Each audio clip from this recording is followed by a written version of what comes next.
Erik, Chapter 20. The victories continued to flow as my 28th year passed on. The lawyer that Antoinette had enlisted to secure my release convinced us to bring a suit against Carling and Sons family carnival in the courts. I resisted at first, knowing that Monsieur Carling was still alive and in continuing poor health. I didn't want to pain the kind man any further. But the opportunity to strike a blow at the man who thought he could profit from my misery was too tempting, and I finally filed the lawsuit. The judge who oversaw the case took forever to decide. On one hand, I had quite clearly been used for a purpose I hadn't agreed to. George's lawyer countered by saying I had never said anything to anyone about my unwilling participation in the show, and ergo, could it really be called unwilling? This was actually nearly true. I had always been conscious that to tell my story to the customers would be, at best, useless, and at worst, would make me appear pathetic. I hadn't wanted to feel pathetic, even as I became more and more so. But I definitely made my objections known to George, as my lawyer pointed out. My contract presented a problem, too. It did not state that I was only to be employed as a violinist. It included the damning addendum, or in whatever capacity required by the management. When interviewed in the courtroom, Monsieur Carling shook his head sadly and said he included that phrase in all his contracts because he took pride in promoting his employees to better positions whenever possible. I pressed my lawyer to end the interview before Monsieur Carling got too upset. I believed he hadn't meant any harm by it. The judge still appeared undecided, however. I did not see how he could possibly rule in George's favor. No part of what he had done to me had been right or virtuous. I stared him down, even though I could not see him behind the large bulk of his lawyer, willing him to confess or flee or die on the spot, willing something to happen to break this stalemate. I knew the judge was trained to look for shades of gray in order to be as fair as possible to both sides, but I could only see black here. A sudden dramatic interruption forestalled the judge from ruling in George's favor. Meg scrambled to her feet from her seat behind me in the spectators' area, pointed across the room at George and screamed, "Don't let him get away with this! He caged my friend, and he attacked me!" Pandemonium consumed the courtroom. My jaw dropped in astonishment as it suddenly became crystal clear to me exactly how Meg had managed to retrieve my onyx ring from him. The judge must have had a slow afternoon scheduled because he had the new charges entered against George and waved Meg onto the witness stand. She walked up slowly, crimson-faced and tear-stained, but determined to tell her story. I squeezed her hand once before she started her journey, then sat watching her go, both fascinated and horrified by the unfolding drama. Meg sat and was sworn in, then began to tell her story. Antoinette reached over the rail and gripped my hand in shocked horror as the story unfolded. After we brought my friend home, I noticed he didn't have his onyx ring anymore. I blinked in surprise. I hadn't thought she'd ever been close enough to me to note the jewelry I wore. Then, one night, I heard Monsieur Leblanc there, she gestured at me, arguing in his sleep. He said, "Give me back my ring, you monster. It's all I have left of the woman I love." I felt crimson blood rushing into my own face as I realized just how my dreams had revealed my inner secrets as I slept. She continued, "I remembered seeing the ring on that cretin's finger," she indicated George with a scornful tilt of her head, "and felt I should try to get it back for him." The judge warned her about calling people names unnecessarily, and she continued, chastened. "I got to the fairground as they were closing up. Neither my mother nor Monsieur Leblanc knew where I was going. I knocked on his office door, and he opened it. I told him I had come to fetch my friend's ring back. He pulled me inside so that no one would hear me accuse him, I guess. Then he told me that the fact that we had freed Monsieur Leblanc from his show meant that he'd had to close it, as he had no one sufficiently deformed to star in the show. He felt this justified his keeping Monsieur Leblanc's ring as payment. Wait a minute, interrupted the judge. Did he say that it was Mr. Leblanc's ring? Yes, Your Honor, he did. George's lawyer turned an exasperated look on his client, silently scolding him for giving away such crucial information. Meg continued. I had some money with me and offered to pay him for the ring. I felt it was more important that my friend had his memories back than it was that I had some pocket money. I handed him my purse, but he tossed it aside. I screamed and screamed, but nobody ever came. I tried to fight him off, but he grabbed my hand and bent it backward. My finger hasn't been right since. She lifted her hand. Even from where I sat, I could see that her pinky finger didn't quite line up with the others. And why did you never tell anyone until this moment?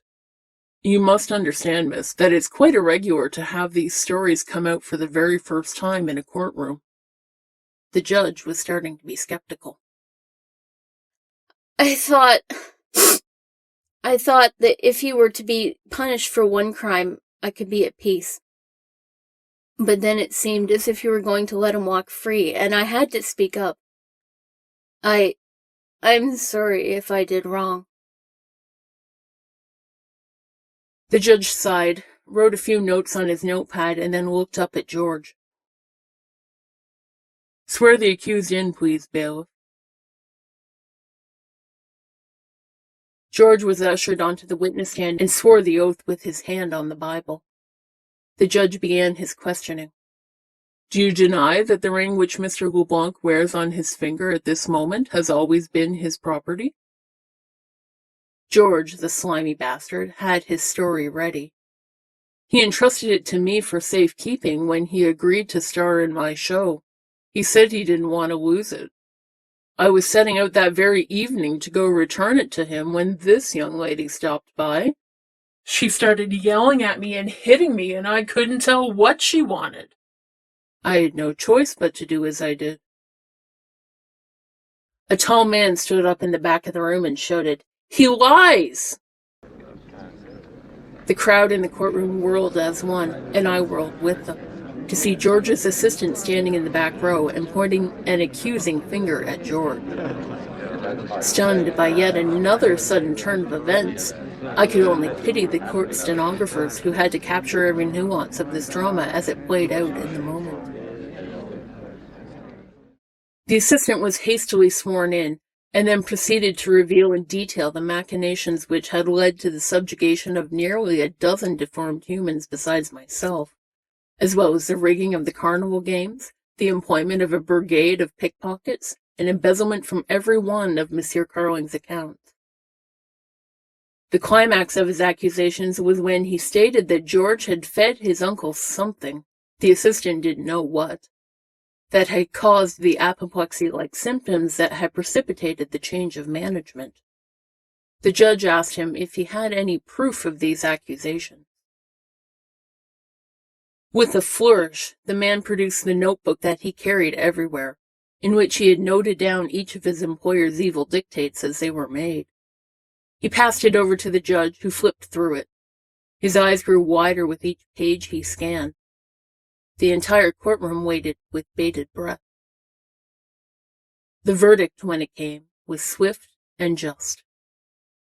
Judgment rendered in favor of the plaintiff. All of the defendant's assets are hereby transferred to the plaintiff, who is now placed in charge of distributing them to persons harmed by the defendant's actions. Defendant is to report to the Staten Island Penitentiary on Monday morning to begin a term of 5 years incarceration. Court is adjourned. He rose and left the courtroom. I stared after his departing form, blinking. Had he really just given the entire carnival to me? That was what I thought I had heard. I began to make grand plans for how I would turn this windfall into lifelong prosperity. The juries and I left the courtroom, and I walked all the way home, lost in the plans swirling through my mind.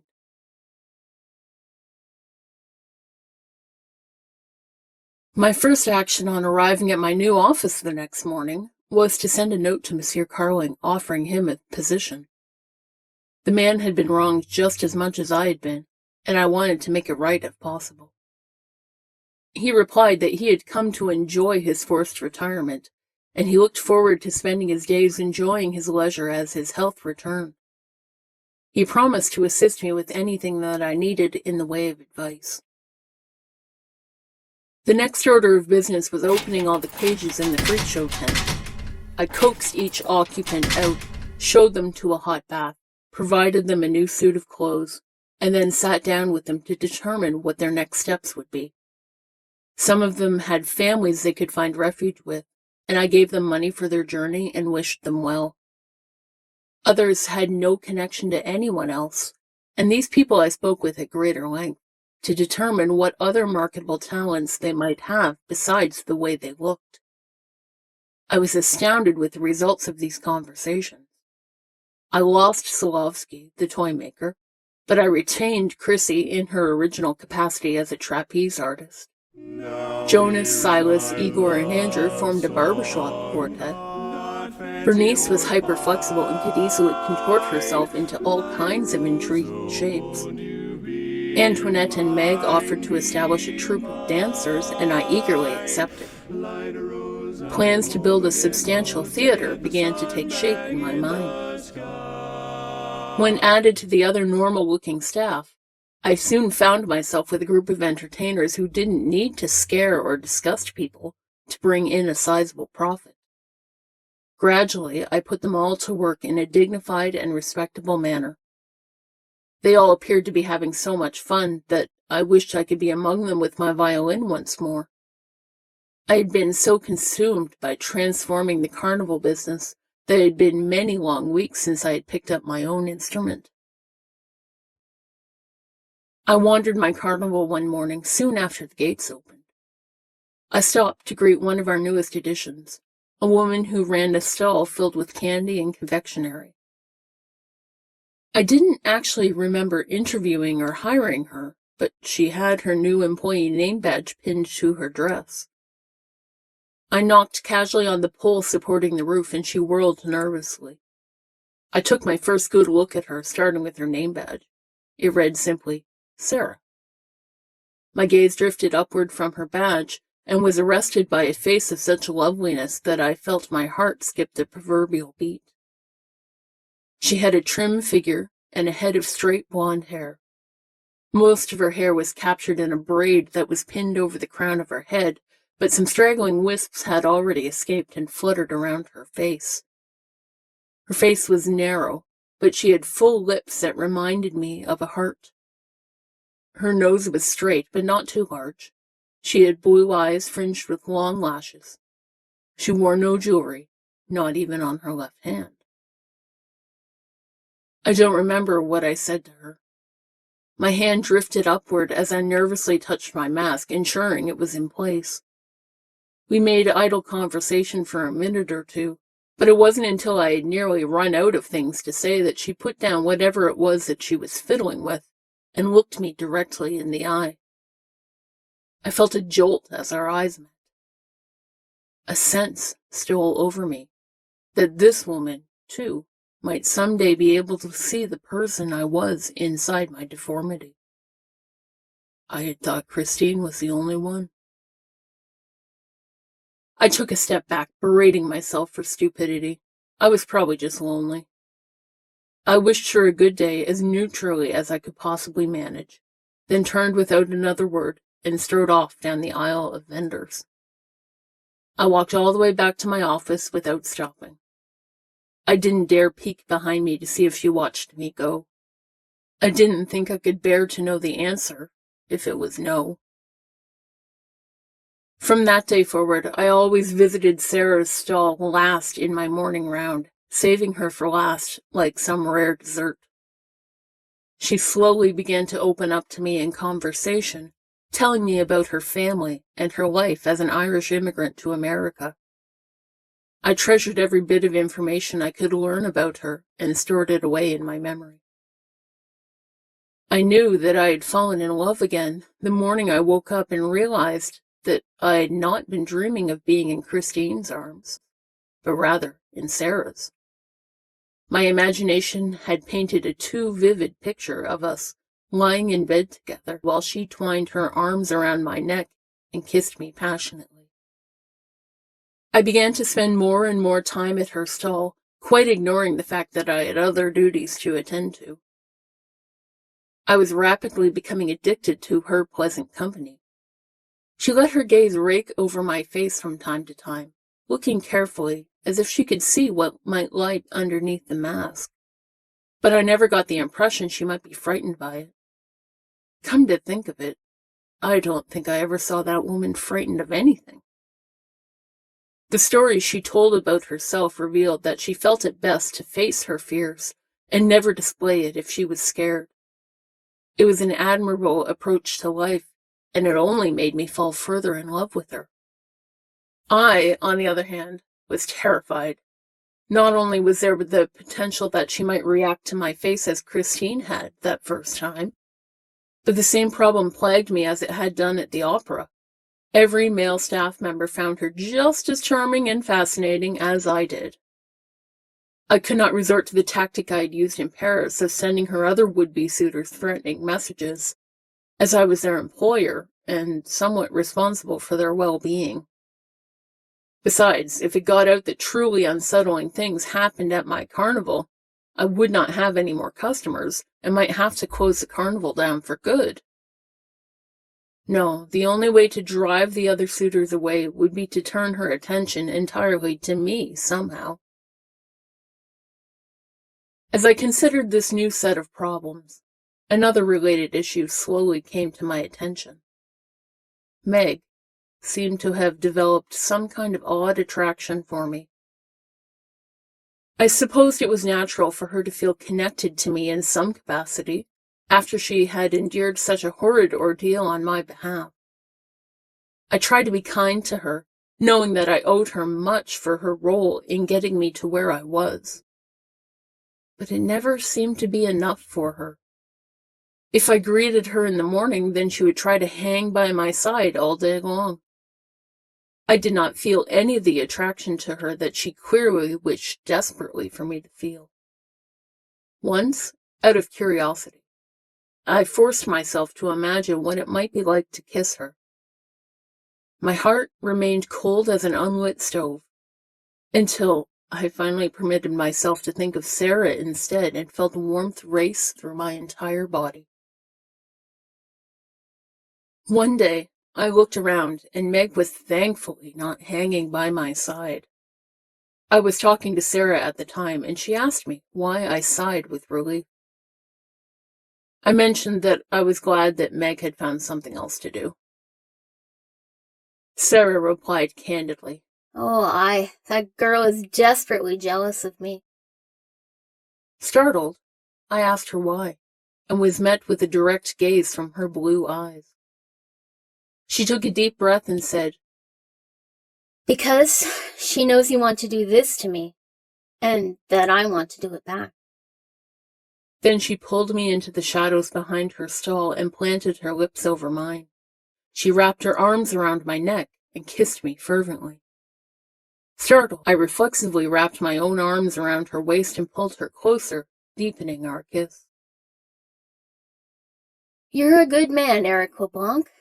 I don't know what you hide under your mask, but it doesn't change the fact that you have given so many people here their dignity and their worth back. I measure a man by his actions, and your actions make you the handsomest man I have ever seen." She dropped her hand from me and stood back a little bit. "I want you to show me your face.